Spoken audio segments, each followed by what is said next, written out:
बारामतीमध्ये काही लाभार्थी आहेत, काही मोठे मोठे पदाधिकारी आहेत। इथं सर्व सामान्य जनता त्या पदाधिकाऱ्यांना मलिदा गँग असं म्हणतात, कारण का त्यांच्यातले बहुतांश लोक हे कॉन्ट्रॅक्टर आहेत।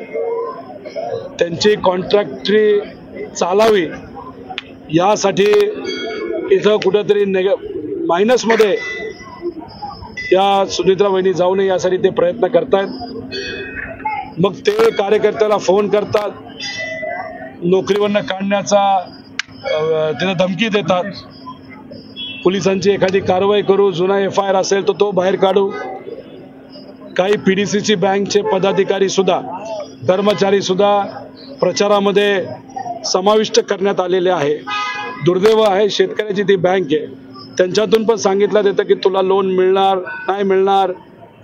तिथं जर लोन दिला असेल, त्यात अडचण आली असेल तर मग आम्ही लगेच तुझी प्रॉपर्टी जप्त करू। शहरी भागामध्ये गुंडाचा वापर केला जातोय, धमक्या दिल्या जातात। गुंड म्हणतात या इलाक्यात राहायचं असेल तर साहेबांचा प्रचार तुम्ही करू नका।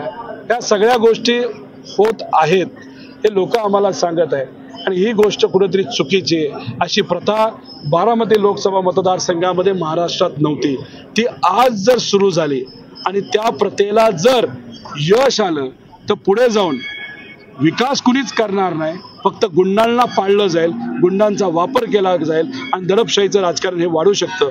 म्हणून हे कार्यकर्ते एकत्रित येऊन सुप्रियाताईला बारामती मतदारसंघातून कमीत कमी 3 लाखांनी निवडून देतील। बारामती लोकसभा मतदारसंघाचा विचार करायचा झाला तर एकीकडे सुप्रियाताई म्हणतात की धमकावलं जाते, एकीकडे तुम्ही म्हणताय धमकावलं जाते, दुसरीकडे शिवतारे म्हणतायत की धमकावलं जातं। शिवतारेची भूमिका इंदापूरला पण काही नेते बोलतात भाजपचे, असं ऐकलंय आम्ही की धमकावलं जातं पण बोलतायत। दुसरी गोष्ट अशी की नेमकं धमकावतंय कोण, हा पहिला प्रश्न।